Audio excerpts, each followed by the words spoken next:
और सीधे लेके चलते आपको बीजेपी की प्रेस कॉन्फ्रेंस में। कुछ विदेशी महिला का नाम जिक्र कर रहे थे वो।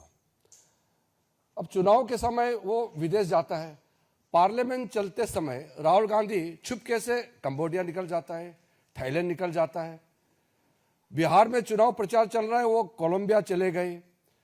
तो वो विदेश जाते रहते हैं, तो उसको विदेश से जो उसको प्रेरणा मिलता है उसको लेकर के उसके कुछ टीम है वो क्या तैयारी करते हैं उनको दे देता है, फिर आपका समय को बर्बाद करते हैं। नेता प्रतिपक्ष सीरियस मुद्दे पे बात करना चाहिए, फजूल के बातें पे समय व्यर्थ नहीं करना चाहिए, ये मेरा उनको पहला सुझाव है। उन्होंने हरियाणा चुनाव को लेकर के ये कहा कि एग्जिट पोल में कांग्रेस पार्टी जीत रहे थे। अरे एग्जिट पोल, ओपिनियन पोल में हमेशा आप डाउन हुए हैं। हम लोग 2004 में पक्का जीत गया ऐसा हम मान रहे थे, और एग्जिट पोल, ओपिनियन पोल पूरा बीजेपी एनडीए को क्लियर कट जिता रहे थे। लेकिन जब काउंटिंग हुआ तो हम हार गए। तो उस समय हमने तो रोना धोना नहीं किया, हमने इलेक्शन कमीशन को गाली नहीं दिया, हमने माना और हमने कांग्रेस और उनके जो यूपीए गठबंधन को हमने बधाइयां दी। हमारा एक्सपेक्टेशन का हिसाब से हमको नतीजा नहीं मिला, फिर भी लोकतंत्र में पराजित हो या जीत हो उसको स्वीकार करना पड़ेगा, ये लोकतंत्र का नियम है। और उसके बाद 2 बार यूपीए सरकार ने 10 साल चलाया। हमने इलेक्शन कमीशन को गाली नहीं दिया, हमने ओपिनियन पोल को गाली नहीं दिया, एग्जिट पोल को हमने कभी गाली नहीं दिया। लेकिन उन्होंने उस समय जब एग्जिट पोल उनका फेवर में गया तो बोलता है बहुत अच्छा, जब विरोध जाता है तो वो मीडिया को गाली देते हैं। ये खेल तो बराबर हम उसको गलत मानते हैं। दूसरा, बार बार राहुल गांधी बोलते हैं वो एटम बम फूटने वाला है। इनका एटम बम कभी फटता क्यों नहीं है? ये कोई विषय को लेकर के गंभीरता से आता नहीं, बोलते कि हाइड्रोजन बम फटेगा। आज का जो विषय को लेकर के मैं तो इतना दुखी हूं कि मैं इसको लेकर के आपसे बात करना पड़ रहा है। हरियाणा में चुनाव चल रहा था, उनके वरिष्ठ नेता कुमारी शैलजा ने उसी समय कहा कि हरियाणा में कांग्रेस जीत नहीं पाएंगे क्योंकि हरियाणा के कांग्रेस के नेता ही हराना चाहते हैं। अभी 3 दिन पहले उनके एक फॉर्मर मिनिस्टर ने कांग्रेस से इस्तीफा दिया और यह भी कहा कि कांग्रेस हरियाणा में इसलिए हारा कि कांग्रेस के नेता ही काम नहीं कर रहे थे और खुद ही हरा रहे हैं। और फिर कांग्रेस के जो वहां के प्रदेश अध्यक्ष, उनका नाम है राव नरेंद्र सिंह, उन्होंने कहा कि वहां तालमेल ही नहीं है ग्रास रूट में कांग्रेस पार्टी का, कैसे जीत सकते हैं? जब उनके नेता, कांग्रेस के नेता ही कह रहे हैं कि वो अपने वजह से हारे हैं, और यहां राहुल गांधी कह रहे हैं वोट चोरी हो गया, इलेक्शन कमीशन को गाली दे रहे हैं। इस तरीके के आप बात करेंगे तो कौन विश्वास करेंगे? बार बार चुनाव हारने का बाद भी सबक नहीं सीखते हैं। कांग्रेस के कई नेता हमसे मिले हैं, बहुत दुखी है। वो कह रहे हैं कि राहुल गांधी जब तक उनका नेता रहेगा कांग्रेस जीत नहीं सकते हैं, और वो ईवीएम को गाली दे रहे हैं। तो इसलिए मैं आपको बहुत साफ साफ कहना चाहता हूं, एक सिंपल प्रोसेस को मैं बहुत शॉर्ट में कहना चाहता हूं, क्योंकि कॉम्प्लिकेटेड नहीं है सिस्टम। हमारा लोकतंत्र बहुत साफ है। हमारा इलेक्शन प्रक्रिया में सबसे पहले इलेक्शन कमीशन इलेक्शन को चलाते हैं। तो इलेक्शन कमीशन का बात मैं आपको नहीं कहूंगा, क्योंकि इलेक्शन कमीशन खुद ही कहेंगे। बीजेपी का नाम लिया है और बीजेपी का मुख्यमंत्री का एक क्लिप को चला के बोला है, इसलिए मैं उसको जवाब देना चाहता हूं। हमारे वहां के हरियाणा के मुख्यमंत्री ने एक लाइन कहा कि हम चुनाव जीतेंगे, हमारा अच्छा व्यवस्था है।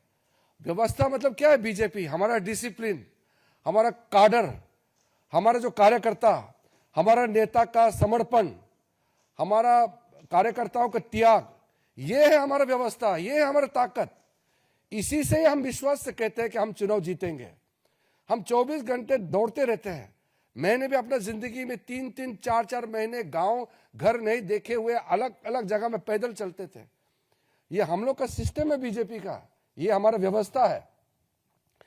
इलेक्शन में सबसे पहले वोटर लिस्ट होते हैं, वोटर्स की सूची होते हैं। वो सूची सबके पास उपलब्ध होता है, वेबसाइट में होता है। पॉलिटिकल पार्टी उस सूची को देख सकते हैं और उसके बाद क्लेम्स एंड ऑब्जेक्शन का मौका होता है। कोई भी अगर ऐसा लगे कि उसका नाम कट गया है, कोई फर्जी है, उसको कंप्लेंट देने का सिस्टम होता है। सूची में सिर्फ भारत के नागरिक ही नाम हो सकता है सूची में। अगर कोई गलत हो गया तो उसको हटाने के लिए प्रक्रिया इलेक्शन कमीशन ने चलाया भी है।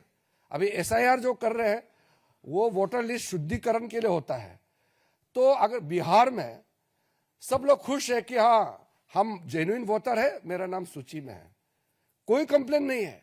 जो नकली है, जिसका नाम नहीं है या जो इस दुनिया में नहीं है या चले गए हैं, उसका नाम कट गया, वो कंप्लेन नहीं कर रहे हैं। राहुल गांधी रो रहे हैं, वहां पब्लिक खुश है कि शुद्धिकरण होना चाहिए हमारा वोटर लिस्ट का। और प्रॉब्लम सिर्फ राहुल गांधी में है, कांग्रेस पार्टी में भी बहुत लोग अभी दुखी हैं। बिहार में कई लोग कह रहे हैं कि राहुल गांधी उनके वहां प्रचार में ना आए, क्योंकि वो आने से जो थोड़ा कुछ चांस है वो भी बिगड़ जाते हैं। आपने देखा होगा वो आरजेडी के नेता भी कभी भी राहुल गांधी का लाइन का बात करता ही नहीं है, क्योंकि राहुल गांधी दुनिया भर का नाम सारा बात करते हैं तो वो लोगों से कोई कनेक्ट होता नहीं है। जब क्लेम्स एंड ऑब्जेक्शन होता है, वोटर लिस्ट फाइनल होता है, तो उसका वोटिंग प्रोसेस होता है। जो वोटिंग होते हैं उस समय हर पॉलिटिकल पार्टी के पोलिंग एजेंट्स होते हैं। इलेक्शन कमीशन का जितना ऑफिसर्स है वो तो स्टेट गवर्नमेंट का ही ऑफिसर होते हैं, उसको इलेक्शन ड्यूटी में लगाते हैं। फिर बाहर से ऑफिसर ऑब्जर्वर के हिसाब से आते हैं। जब वोटर वोट डालते हैं तो पोलिंग एजेंट, अलग अलग पॉलिटिकल पार्टी के पोलिंग एजेंट्स पोलिंग स्टेशन में रहते हैं। वो चेक करते हैं कौन वोट डाला है, कौन अभी नहीं डाला, वो चेक करता है। अब अगर कांग्रेस का एजेंट वहां अगर नहीं है तो बता दे कि वो एजेंट नहीं रख पाया। पोलिंग एजेंट रहता ही है, हर पॉलिटिकल पार्टी का, हर कैंडिडेट का पोलिंग एजेंट रहता है और उसी हिसाब से वोटिंग होते हैं। उसके बाद में जो वोटिंग होने के बाद अगर कोई उसमें गड़बड़ी है तो आप इलेक्शन कमीशन को पिटीशन दे सकते हैं, अपील कर सकते हैं। उसमें अगर लगता है कि न्याय नहीं मिला तो फिर आप अदालत जा सकते हैं। ये सब तो करना नहीं इनको। फिर जब पोलिंग हो जाने के बाद जब काउंटिंग होते हैं उसमें भी हर कैंडिडेट का, हर पॉलिटिकल पार्टी का काउंटिंग एजेंट्स होते हैं। वो बहुत पारदर्शिता के साथ, पूरा ट्रांसपेरेंसी के साथ सारा इलेक्शन प्रोसेस होता है। मैंने 7 चुनाव लड़ा है। हम कैंडिडेट भी रहते हैं, हमारे एजेंट्स रहते हैं। कहां गड़बड़ी होते हैं? अगर गड़बड़ी हुआ, कोई अधिकारी ने गड़बड़ किया तो अदालत जाएंगे। तो अदालत में कभी कभी हुआ है, चुनाव को रद्द भी कराया है, न्याय देता है। इनको अदालत नहीं जाना है, इलेक्शन कमीशन में अपील नहीं करना है। बस प्रेस कॉन्फ्रेंस कॉल करेंगे और किसी ने प्रेजेंटेशन बना दिया उसको दिखाएंगे और फिर भाग जाएंगे। क्या लोकतंत्र ऐसे चलेगा क्या? हम लोग जब अपोजिशन में थे, कितने साल हम लोग अपोजिशन में थे, उस जमाने में जो ये कोर्ट्स का जो व्यवस्था था उस समय कैसे था? सारे जजेस सरकार अपॉइंट करते थे। आजकल तो कॉलेजियम सिस्टम से जजेस अपॉइंट करते हैं। कांग्रेस के जमाने में कांग्रेस ही सरकार जज अपॉइंट करते थे। इलेक्शन कमीशन सरकारी अपॉइंट करते थे, सीबीआई डायरेक्टर, सारा चीज सरकारी अपॉइंट करते थे। लेकिन भारतीय जनता पार्टी ने कभी भी ये नहीं कहा कि हम लोकतंत्र में विश्वास नहीं रखते हैं, कभी नहीं कहा।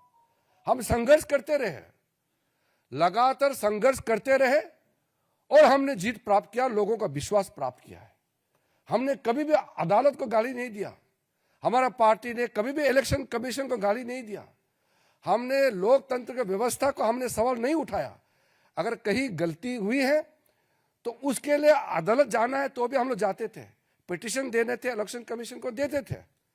लेकिन हमने अपने देश का लोकतंत्र को हमने कभी गाली नहीं दिया। ये आदमी विदेश में जाकर के हमारा देश का तंत्र को गाली देते हैं, हमारे देश को गाली देते हैं, अदालत को, हमारे लोकतांत्रिक व्यवस्था को, इंस्टीट्यूशन गाली देते हैं। और जब लोगों का बीच में नहीं जाते हैं, बाहर घूमते रहते हैं, तो चुनाव तो हारेगा ही। फिर भी कभी कभी कुछ स्टेट में कांग्रेस पार्टी भी जीते हैं, तो फिर क्यों सवाल नहीं उठाए उस समय?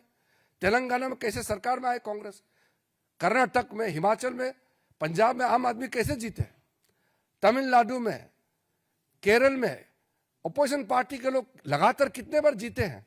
हमने कभी सवाल किया है? तो इसलिए मेरा पत्रकार बंधुओं से मेरा ये हाथ जोड़ के मैं विनती करना चाहता हूं कि आपका समय को राहुल गांधी जी समय समय में खराब करते रहते हैं, लेकिन जो सही मत है आपके माध्यम से लोगों तक पहुंचना चाहिए। क्या वो जेन जी को उकसाने की बात करते हैं? हमारे देश के लोग समझदार हैं। देश के पूरा युवा पीढ़ी, पूरा न्यू जनरेशन मोदी जी के साथ खड़ा है, क्योंकि दुनिया इकोनॉमिक स्लो डाउन में गुजर रहे हैं। भारत 7% से ऊपर इकोनॉमिक ग्रोथ रेट होकर के फास्टेस्ट ग्रोइंग इकोनॉमी, बड़ा अर्थव्यवस्था बना हुआ है। तो इसमें हमारा युवा वर्ग मोदी जी के साथ खड़ा है। इसको वो डाइवर्ट करने के लिए जो राहुल गांधी जो खेल खेल रहे हैं, हमारा देश को बदनाम करने के लिए जो उन्होंने जो हमारा देश विरोधी ताकतों के साथ मिलकर के जो षड्यंत्र रचा रहे हैं, वो कभी सफल नहीं होगा हमारा देश में। मैं बस इतना ही आपको कहना चाहता हूं। शर्मा जी,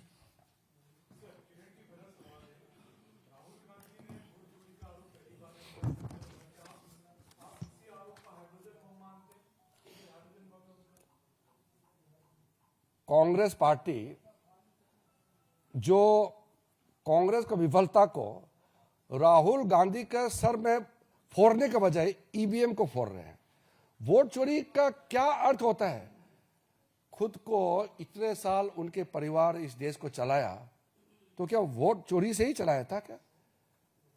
कोई इस तरह कंसेप्ट नहीं है। ये उनको आइडिया कोई देश से बाहर बैठ करके ये उसको पॉइंट्स देते हैं, आइडिया देते हैं, हमारा देश को बदनाम करने के लिए उसको फीड करते हैं और उसको लाउड स्पीकर की तरह वो यहाँ बजा बजा के बोल रहे हैं।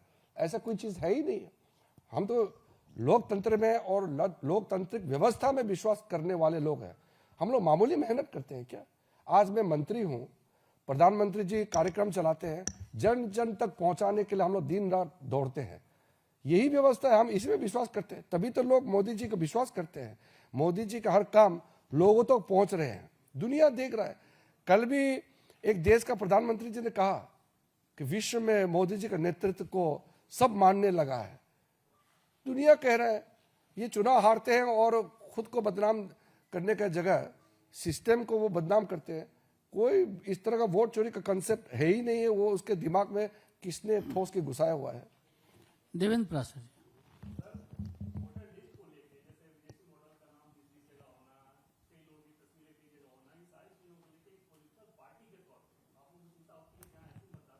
मैंने आपको क्लियरली कह दिया कि वोटिंग से पहले सब पार्टी के पास वोटर लिस्ट होते हैं। देखते नहीं है क्या वो लोग? इतना तो मेहनत करो ना, वोटर लिस्ट चेक करो। हर गली में सबको मालूम है कौन कौन वोटर है। अगर नकली वोटर है तो भी उस गांव का सरपंच, वहां के जो बीएलपी, वहां का जो हमारे एजेंट्स होते हैं, ऑफिसर, सबको मालूम है। वोटर लिस्ट को अगर कहीं नाम गड़बड़ है तो उसको शुद्धिकरण के लिए भी इलेक्शन कमीशन का व्यवस्था बनाया हुआ है। अब व्यवस्था में मेहनत कर करके उसमें हिस्सा तो लेते नहीं है, यहां इल्जाम लगाने के लिए आ जाते हैं। ये नहीं शासक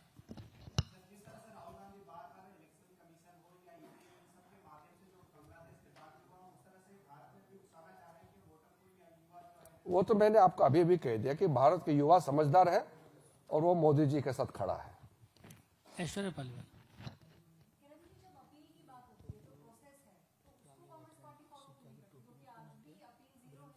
वही तो आपने मेरा बात को आपने ही सवाल में डाल दिया। कोई भी समस्या है तो इलेक्शन कमीशन तो खुला है।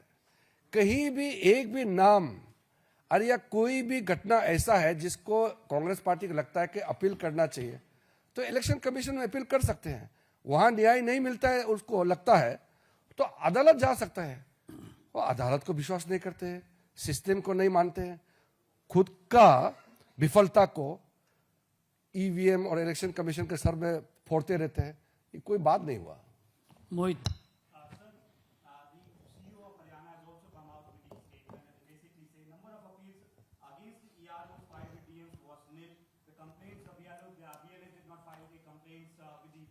with the relevant authorities. So do you think with that Rahul